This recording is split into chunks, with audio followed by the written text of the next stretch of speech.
गुरुजी, शुक्राना गुरुजी। मेरी प्यारी संगत जी, गुरुजी का अनंतम शुक्राना। संगत जी, आज मौनी अमावस वाले दिन गुरुजी के ओम के रूप में दर्शन कर लो। ज्योत में कितने प्यारे दर्शन हो रहे हैं, आपको हो रहे होंगे ना। तो संगत जी, अमावस वाले दिन गुरुजी के दर्शन और शिव पुराण का पाठ कितना ब्लेस है, आप सोच सकते हो। आज के पाठ को तो इग्नोर करने की गलती भूल कर भी मत करना, क्योंकि आज के पाठ को भी अगर इग्नोर कर दिया ना तो यह सबसे बड़ी गलती हो सकती है आपकी। संगत जी, बहुत ब्लेसिंग है जो तुम्हें गुरुजी ने अपने दर्शन दिए हैं। आज किसी स्वरूप में भी दर्शन दिए हैं, बताओ कौन कौन से स्वरूप में दर्शन। संगत जी, आज मुझे लग सभी स्वरूप में गुरुजी के दर्शन हो रहे हैं, और एक प्यारे से दर्शन यहां भी हो रहे हैं गुरुजी के। कितने प्यारे दर्शन है हमारे गुरुजी के, कितने प्यारे प्यारे रूप है हमारे पास गुरुजी, कितनी प्यारी ब्लेसिंग है आप सबकी।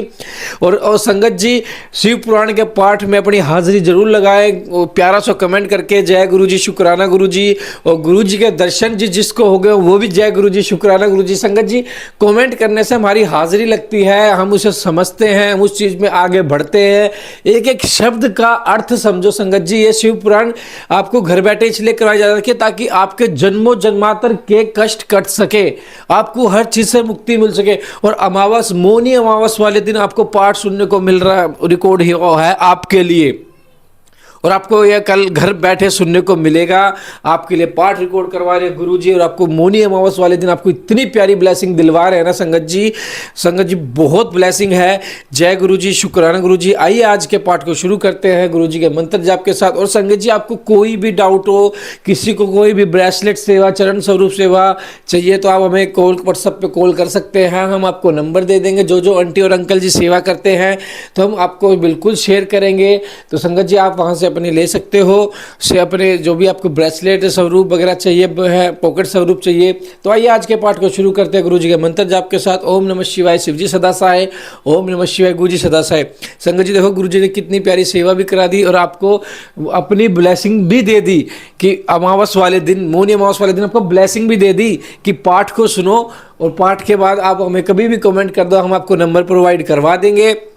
संगत जी, हम डिस्क्रिप्शन में भी डाल देंगे, आप कभी भी उन्हें कॉल करके अपनी सेवा ले सकते हैं, अपनी ब्लेसिंग ले सकते हैं। देखो संगत जी, गुरुजी घर बैठे आपको ब्लेसिंग दे रहे हैं, घर बैठे। और इस पाठ को आप इग्नोर करने की गलती मत करना, गलती मत करना। जय गुरुजी, शुक्राना गुरुजी। जय गुरुजी। वायवीय संहिता पूर्व खंड।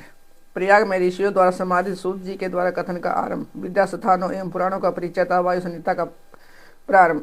व्यास उवाच। नमः शिवाय सोमाय स गणाय शसून्वे प्रधान पुरुषेशाय सर्गस्थित अनंत हेतवे शक्तिर्प्रतिमा यस्य हये ऐश्वर्यं चापि सर्वगं स्वामी तत्त्वं च विभुत्वं च स्वभावं संप्रचक्षते तमजं विश्वकर्माणं शाश्वतं शिव अव्ययं महादेव महात्मानं वज्रामि शरणं शिवम। व्यास जी कहते हैं, जो जगत की सृष्टि, पालन और संहार के हेतु तथा प्रकृति और पुरुष के ईश्वर हैं, उन प्रथम गण पुत्र द्वय तथा उमा सहित भगवान शिव को नमस्कार है, जिनकी शक्ति की कहीं तुलना नहीं है, जिनका ईश्वर सर्वत्र व्यापक है तथा स्वामित्व और विभुत्व जिनका स्वभाव कहा गया है। उन विश्व श्रेष्ठा सनातन अजन्मा अविनाशी महान देव मंगलमय परमात्मा शिव की मैं शरण लेता हूँ, जो धर्म का क्षेत्र और महान तीर्थ है, जहाँ गंगा और यमुना का संगम हुआ है, तथा जो ब्रह्म लोक का मार्ग है। उस प्रयाग में शुद्ध हृदय वाले सत्यव्रत परायण महा तेजस्वी एवं महाभाग मुनियों ने एक महान यज्ञ का आयोजन किया है, जहाँ कलेश रहित कर्म करने वाले उन महात्माओं के यज्ञ का समाचार सुनकर निपुण कथावाचक त्रिकाल वेताम उत्तम नीति के ज्ञाता तथा करांत दर्शी विद्वान पौराणिक शिरोमणि सूत जी उस स्थान पर गए। सूत जी को आते देख मुनियों का मन प्रसन्नता से खिल उठा। उन्होंने सांत्वना पूर्ण मधुर बातें कहकर उनका यथायोग्य पूजा की। मुनियों द्वारा की गई इस पूजा को ग्रहण करके सूत जी ने उनकी प्रेरणा से अपने लिए बताए गए उपयुक्त आसन को स्वीकार किया। उस समय महर्षि ने अनुकूल वचनों द्वारा उसका सत्कार करते हुए उन्हें अत्यंत अभिमुख करके यह बात कही।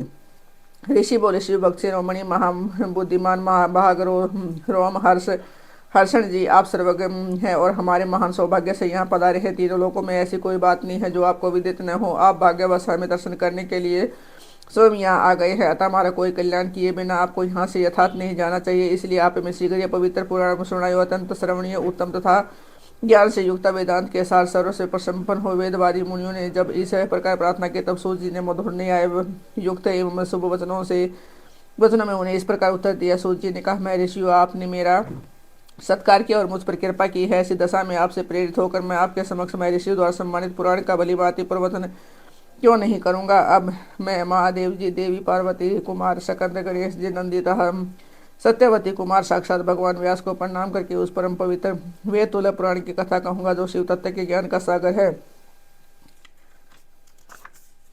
भोग एवं मोक्ष रूपी फल देने वाला साक्षात साधन है। विद्या के संपूर्ण स्थानों का, पुराणों की संख्या का और उनकी उत्पत्ति का विवरण दे रहा हूँ। आप लोग मुझसे इस विषय को ध्यानपूर्वक सुने। 6 वेदांग, 4 वेद, मीमांसा, विस्तृत न्याय शास्त्र, पुराण और धर्मशास्त्र, ये 14 विद्याएं हैं। इनके साथ है आयुर्वेद, धनुर्वेद, गंधर्ववेद और उत्तम अर्थशास्त्र को भी गिन लिया जाए तो ये विद्याएं 18 हो जाती हैं। इन 18 विद्याओं के मार्ग एक दूसरे से भिन्न हैं। इन सब के निर्माता त्रिकालदर्शी विद्वान साक्षात भगवान शूल पाणी शिव है, ऐसा श्रुति का कथन है। संपूर्ण जगत के स्वामी उन भगवान शिव को जब समस्त संसार की सृष्टि करने की इच्छा हुई तब उन्होंने सबसे पहले अपने सनातन पुत्र साक्षात ब्रह्मा जी को उत्पन्न किया और अपने उन प्रथम पुत्र विश्व योनि ब्रह्मा को परमेश्वर शिव ने जगत की सृष्टि का ज्ञान प्राप्त करने के लिए पहले ये सब विद्याएं दी। उसके बाद उन्हें पालन करने के लिए भगवान श्री हरि को नियुक्त किया और उनके जगत की रक्षा के लिए शक्ति प्रदान की। वे भगवान विष्णु ब्रह्मा जी के पालक हैं। ब्रह्मा जी विद्या प्राप्त करके जब प्रजा की सृष्टि के विस्तार कार्य में लगे तब उन्होंने संपूर्ण शास्त्रों में पहले पुराण की को श्रवण किया और उन्हीं को वे प्रकाश में लाए। पुराणों के प्रकट होने के अनंतर उनके 4 मुखों से चारों देवता वेदों का प्रादुर्भाव और फिर उन्हीं के मुख से संपूर्ण शास्त्रों की वृत्ति हुई। द्वापर में भगवान श्री हरि सत्यवती के गर्भ से इसी तरह प्रकट हुआ जैसे हरिणी की आग प्रकट होती है। उस समय उनका नाम श्री कृष्ण देवपयान हुआ। मुनिवर श्री कृष्ण देवपयान ने वेदों को संस्कृत करके उन्हें 4 भागों में विभक्त किया है। इस प्रकार 4 भागों में वेदों का व्यास करने से वे लोग में वेद व्यास के नाम से विख्यात हुए। उसी तरह उन्होंने पुराणों को संस्कृत करके 4 लाख श्लोकों में स्मृत किया है। आज भी देवलोक में पुराणों का विस्तार 100 कोटि श्लोकों में है जो द्विज 6 अंगों और उपनिषदों सहित 4 वेदों को जो जानता है किंतु पुराण को नहीं जानता वह श्रेष्ठ विद्वान नहीं हो सकता। इतिहास और पुराणों से वेद की व्याख्या करे जिसका ज्ञान बहुत कम है अर्थात जो पौराणिक ज्ञान से शून्य है, ऐसे पुरुष से वेद यह सोच कर डरता है कि यह मुझ पर प्रहार कर बैठेगा। सर्ग, प्रतिसर्ग, वंश, मनवंतर और वंशानुवर्त, ये पुराण के 5 लक्षण हैं। छोटे और बड़े के भेद से 18 पुराण बताए गए हैं। ब्रह्म पुराण, विष्णु पुराण, भागवत पुराण, नारद पुराण, अग्नि पुराण, लिंग पुराण, शकंद पुराण, कर्म पुराण, गरुड़ पुराण, पद्म पुराण, शिव पुराण, भविष्य पुराण, मार्कंडेय पुराण, ब्रह्म एववर्त पुराण, बाराह पुराण, वामन पुराण, मत्स्य पुराण, ब्रह्मांड पुराण। इन पुराणों का पवित्र कर्म है। इसमें शिव पुराण चौथा है जो भगवान शिव से संबंधित रखता है। इन सब मनोर्थों का साधक है।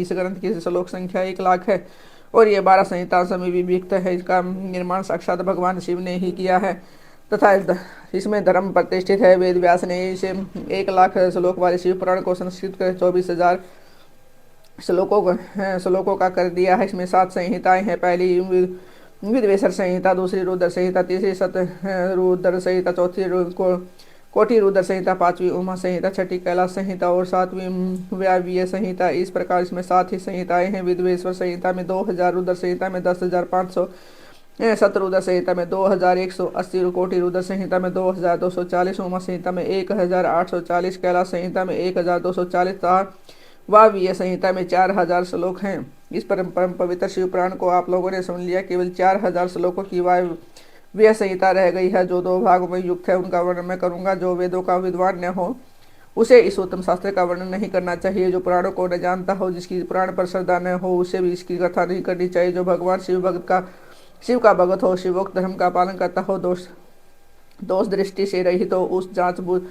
जांचे बूझे हुए धर्मात्मा शिष्य को इसका उपदेश देना चाहिए। जिनकी कृपा से मुझको पुराण संहिता का ज्ञान है। इन अमित तेजस्वी भगवान व्यास को नमस्कार है। ऋषियों का ब्रह्मा जी के पास जा उनकी स्तुति करके उनसे परम पुरुष के विषय में प्रश्न करना और ब्रह्मा जी का आनंद मगन हो रुद्र कहकर उत्तर दे देना। सूत जी कहते हैं महर्षियों पहले अनेक कल्पों के बारंबार बीतने पर सुदीर्घ काल के पश्चात यह वर्तमान कल्प उपस्थित हुआ और सृष्टि का कार्य आरंभ हुआ। जब जीविका का साधन कर्म, कृषि को रक्षा और वाणिज्य की प्रतिष्ठा हुई तब प्रजा वर्ग के लोग सजग एवं सचेत हो गए। तब 6 कुलों में उत्पन्न हुए महर्षियों में परस्पर बहस छिड़ गई है परब्रह्म है या नहीं। इस प्रकार उनमें महान विवाद होने लगा परंतु परम तत्व का निरूपण अत्यंत कठिन होने के कारण उस समय वहाँ कुछ निश्चय न हो सका। तब वे लोग जगत श्रेष्ठा अविनाशी ब्रह्मा जी का दर्शन करने के लिए स्थान पर गए जहाँ देवताओं और असुरों के मुख से अपनी स्तुति सुनते हैं भगवान ब्रह्मा विराजमान थे। देवताओं और दानवों से भरे हुए सुंदर रमणीय मेरु शिखर पर जहाँ सिद्ध और जाण परस्पर बातचीत करते हैं, यक्ष और गंधर्व सदा रहते हैं, विहंगों के समुदाय कलरव करते हैं, मणि और मूंगे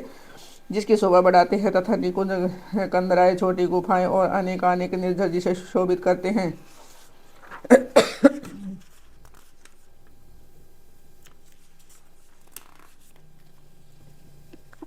एक ब्रह्मण नाम से प्रसिद्ध वन है, उसमें नाना प्रकार के वन्य पशु भरे हुए हैं। उनकी लंबाई 100 योजन और चौड़ाई 10 योजन की है, जिनके भीतर एक रमणीय सरोवर है जो सुसवादु निर्मल जल से भरा हुआ। वहाँ के रमणीय पुष्प पक्षों पर मतवाले बिछाए रहते हैं। उन वन में एक मनोहर एवं विशाल नगर है जो प्रातःकाल के सूर्य की भांति प्रकाशित होता रहता है। वहाँ दुर्घर्ष शक्ति से युक्त बलाभिमानी दैत्य दानव तथा राक्षसों का निवास है। वह नगर तपाए हुए स्वर्ण का बना हुआ जान पड़ता है।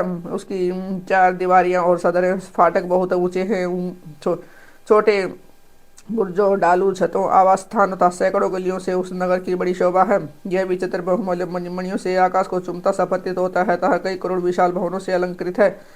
उस नगर में प्रजापति ब्रह्मा और अपने सभासदों के साथ निवास करते हैं। वहां जाकर मुनियों ने साक्षात लोक पितामह ब्रह्मा जी को देखा। देव ऋषियों के समुदाय उनकी सेवा में बैठे। उनकी कांति शुद्ध स्वर्ण के समान थी। वे सब आभूषणों से विभूषित। उनका मुख प्रसन्न था, उनसे सौ में भाव प्रकट होता था। उनके नेत्र कमल दल के समान विशाल थे। दिव्य कांति के संपन्न, दिव्य गंध एवं अनुलेपन से चर्चित, दिव्य श्वेत वस्त्रों से सुशोभित तथा दिव्य मालाओं से विभूषित ब्रह्मा जी के चरणारविंदों की वंदना सुरेंद्र, असुरेंद्र तथा योगेंद्र भी करते हैं। जैसे प्रभा दिवाकर की सेवा करती है, उसी प्रकार समस्त शुभ लक्षणों से युक्त साक्षात सरस्वती देवी हाथ में चवर ले उनकी सेवा कर रही थी।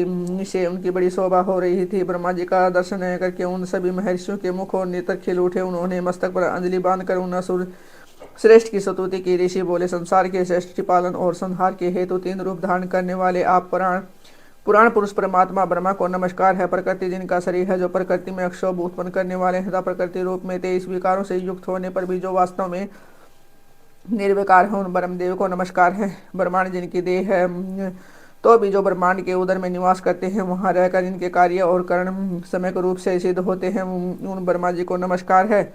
जो सर्वलोक स्वरूप तथा समस्त लोकों के सृष्टा है, जो संपूर्ण जीवों का शरीर से संयोग और वियोग कराने में हेतु हैं, उन ब्रह्मा जी को नमस्कार है। नाथ पितामह है, आपसे ही संपूर्ण जगत की सृष्टि, पालन और संहार होते हैं। तथापि माया से आवृत होने के कारण हम आपको नहीं जानते। सूर्य जी कहते हैं कि उन महाभाग महर्षियों की इस प्रकार स्तुति कर में ब्रह्मा जी उन मुनियों को आह्लाद प्रदान करते हुए गंभीर वाणी में इस प्रकार बोले। ब्रह्मा जी ने कहा कि महान सत्वगुण से संपन्न महाभाग महातेजस्वी महर्षियों, तुम सब लोग एक साथ यहाँ किस लिए आए हो? ब्रह्मा जी के इस प्रकार पूछने पर ब्रह्मवेताओं में श्रेष्ठ है उन सभी मुनियों ने हाथ जोड़ विनय भरी वाणी में कहा। मुनि बोले, भगवान, हम लोग अज्ञान के महान अंधकार से आवृत हो खिन्न हो रहे हैं।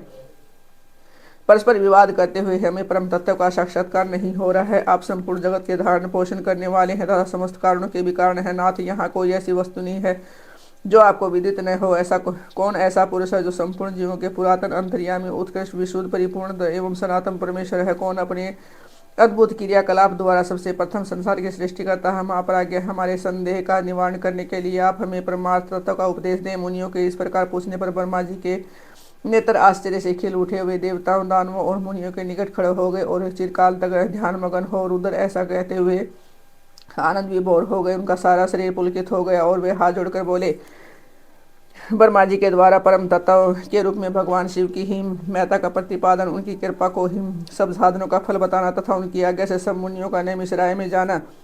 ब्रह्मा जी ने कहा कि मुनियों, जिन्हें न पाकर मन सहित वाणी लौट आती है, जिनके आनंदमय स्वरूप का अनुभव करने वाला पुरुष कभी किसी से नहीं डरता, जिनसे संपूर्ण भूत और इंद्रियों के साथ ब्रह्मा विष्णु रुद्र और इंद्रपूर्वक यह समस्त जगत पहले प्रकट होता है, जो कारणों के भी सृष्टा और विचार के परम कारण है, जिनके सिवा और किसी से भी जगत की उत्पत्ति नहीं होती, संपूर्ण ऐश्वर्य से संपन्न होने के कारण जो स्वयं ही सर्वेश्वर नाम धारण करते हैं, वह मुमुक्षु, जिन शंभु का अपने हृदय आकाश के भीतर ध्यान करते हैं, जिन्होंने सबसे पहले मुझे ही अपने पुत्र के रूप में उत्पन्न किया और मुझे ही संपूर्ण वेदों का ज्ञान दिया, जिनके कृपा प्रसाद से मैंने यह प्रजापति का पद प्राप्त किया है, जो ईश्वर के लिए वृक्ष की भांति निश्चल भाव से प्रकाशमान आकाश में विराजमान है, जिन परम पुरुषा परमात्मा से यह संपूर्ण जगत परिपूर्ण है, जो पहले ही बहुत से निष्क्रिय जीवों के शासक एवं उन्हें सक्रियता प्रदान करने वाले, जो महेश्वर एक बीज को अनेक रूपों में परिणत कर देते हैं, जो सबका शासन करने वाले ईश्वर उन जीवों सहित इन समस्त लोगों को वंश में रखते हैं, सब रूप में जो एकमात्र भगवान रुद्र ही है, दूसरा कोई नहीं है, जो सदा ही मनुष्य के हृदय में भली भली भांति प्रविष्ट होकर स्थित है, जो स्वयं संपूर्ण विश्व को देखते हुए भी दूसरों से कदापि लक्षित नहीं होते और सदा समस्त जगत के अधिष्ठाता हैं, जो अनंत शक्तिशाली एकमात्र भगवान रुद्र काल से मुक्त समस्त कारणों पर भी शासन करते हैं, जिनके लिए न दिन है न रात है न कोई, जिनके समान कोई भी नहीं है, जो फिर अधिक हो तो कैसे हो सकता है, जिनकी ज्ञान बल और क्रिया रूपा पराशक्ति स्वाभाविक एवं नित्य है, जो इस अक्षर विनाशशील अव्यक्त पर तथा अमृत स्वरूप अक्षर जीवात्मा पर शासन करते हैं। उनका निरंतर ध्यान करने से, मन को उनमें लगाए रहने से, उन्हीं के तत्व की भावना करते हुए उनमें तन्मय रहने से जीव अंत में उन्हीं को प्राप्त हो जाता है। फिर तो सारी माया अपने आप दूर हो जाती है, जिनके पास न तो बिजली प्रकाश है, न ही सूर्य, न ही चंद्रमा अपनी प्रभा फैलाते हैं, अभी तो उन्हीं के प्रकाश से संपूर्ण जगत प्रकाशित होता है। ऐसा सनातन श्रुति कथन है। एकमात्र महादेव महेश्वर को ही अपना आराध्य देव जानना चाहिए। उनसे श्रेष्ठ दूसरा कोई पद उपलब्ध नहीं होता। वे स्वयं ही सबके आदि हैं, किंतु इनका न आदि है न अंत हो। ये स्वभाव से निर्मल स्वतंत्र परिपूर्ण स्वेच्छाधीन तथा चराचर रूप है। इनका शरीर अपराकृतिक है। ये श्रीमान महेश्वर लक्ष्य और अलक्षण से रहित है। ये नित्य मुक्त होकर सबको बंधन से मुक्त कराने वाले हैं। काल की सीमा से परे रहकर काल को प्रेरित करने वाले हैं। ये सबके ऊपर निवास करते हैं, स्वयं ही सबके आवास स्थान है, सर्वज्ञ हैं तथा 6 प्रकार के अथवा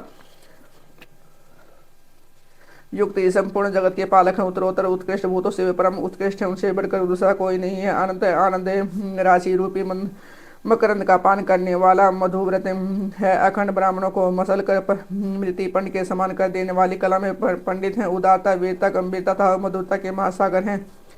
इनके समान भी कोई वस्तु नहीं है, फिर इनसे बढ़कर तो हो ही कैसे सकती है। ये उपमा रहित हैं, समस्त प्राणियों के राजाधिराज के रूप में विराजमान है। ये सृष्टि के आरंभ में अपने अद्भुत क्रियाकलाप द्वारा संपूर्ण जगत की सृष्टि करते हो, अंतकाल में या फिर इन्हीं में लीन हो जाएंगे।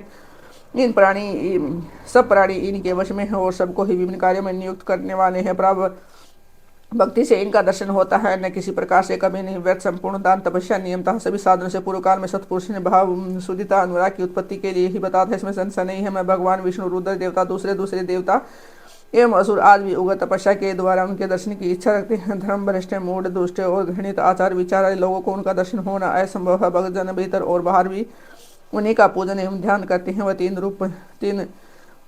यह रूप 3 प्रकार का है, स्थूल, सूक्ष्म और इन दोनों से परे।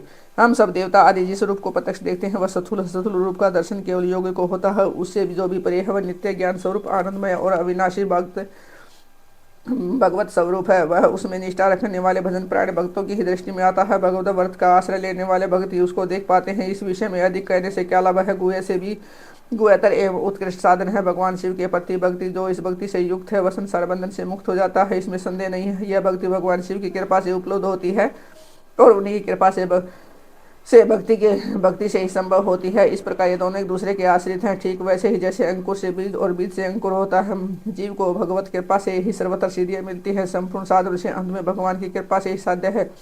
अंतःकरण की शुद्धि या प्रसाद का साधन है धर्म, और उस धर्म के स्वरूप का प्रतिपादन वेद ने किया है। वेदों के अभ्यास के पहले पुण्य और पापों में समता आती है। इस समता से प्रसन्नता या अंत शुद्धि का संपर्क प्राप्त होता है तथा उससे धर्म की वृद्धि होती है।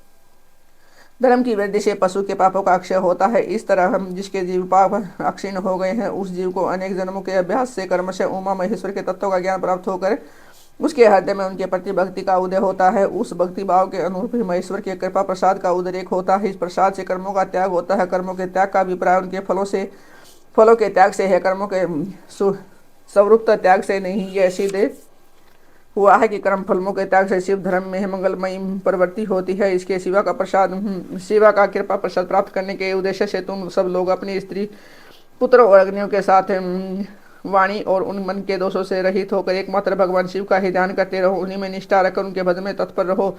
उन्हीं में मन लगाकर उनके आश्रित होकर रहो। सब कार्य करते हुए मन से उन्हीं का चिंतन किया करो। एक सहस्त्र दिव्य वर्षों के लिए दीर्घकालिक यज्ञ का आरंभ करके उसे पूर्ण करो। यज्ञ के अंत में मंत्र द्वारा आह्वान करने पर साक्षात वायु देवता वहां पधारेंगे। फिर वे ही तुम सब लोग कल्याण का कारण, साधन एवं उपाय बताएंगे। तत्पश्चात तुम सब लोग परम सुंदर पुण्यमयी वाराणसीपुरी को जाना। वहां पे नागपानी श्रीमान भगवान विश्वनाथ भक्तजनों पर अनुग्रह करने के लिए देवी पार्वती के साथ सदा विहार करते हैं। द्विजों में वहां तुम्हें बड़ा ही भारी आश्चर्य दिखाई देगा। इस आश्चर्य को देखकर फिर मेरे पास आना, तब मैं तुम्हें मोक्ष का उपाय बताऊंगा। इस उपाय से एक ही जन्म में मुक्ति हमारे हाथ में आ जाएगी, जो अनेक जन्मों के संसार बंधन से छुटकारा दिलाने वाली होगी। यह मैंने मनोमय चक्र का निर्माण किया है। इस चक्र को मैं यहाँ से छोड़ता हूँ, जहाँ जाकर इसकी नेमी विशीर्ण हो जाए, टूट फूट जाए, वही तपस्या के लिए शुभ देश है। ऐसा कहकर पितामह ब्रह्मा ने उस सूर्य तुल्य तेजस्वी मनोमय चक्कर की ओर देखा और महादेव जी को प्रणाम करके उसे छोड़ दिया। वे सब ब्राह्मण उस लोकनाथ ब्रह्मा जी को प्रणाम करके उस स्थान के लिए चल दिए जहाँ उस चक्र की नेमी जीर्ण शीर्ण होने वाली थी। ब्रह्मा जी का फेंका हुआ वह सुंदर चक्कर मनोहर शिलाखंडों से युक्त और निर्मल एवं स्वादिष्ट जल से पूर्ण किसी वन में गिरा। उस चक्कर की नेमी के शीर्ण होने से वह मुनि पूजित वन नेमी से नाम से विख्यात हुआ। अनेक यक्ष गंधर्व और विद्याधर वहां आकर रहने लगे। पूर्व काल में जगत की सृष्टि की इच्छा रखने वाले विश्व श्रेष्ठा एवं गाहे पता अग्नि के उपासक ब्रह्म प्रजापतियों ने वही दिव्य यज्ञ का आरंभ कर दिया। वही शब्द शास्त्र, अर्थशास्त्र तथा न्याय शास्त्र के ज्ञाता विद्वान महर्षियों ने शक्ति ज्ञान और क्रिया के योग द्वारा शास्त्रीय विधि का अनुष्ठान किया था। उसी स्थान पर वेद वेता विद्वान सदावाद और जल्प के बबल से युक्त वचनों द्वारा अतिवाद करने वाले वेद बहिष्कृत नास्तिकों को पराहत या पराजित करते थे। तभी यह नेमिश्राय ऋषियों की तपस्या के योग स्थान बन गया। स्फटिक मणिमय पर्वत की शिलाओं से जरते हुए अमृत के समान मधुर एवं सबज जल के कारण वह वन बड़ा ही रमणीय प्रतीत होता है, जहाँ प्रायतः रसीले फल देने वाले वृक्ष हैं और उन वनों में हिंसक जीव जंतुओं का अभाव है।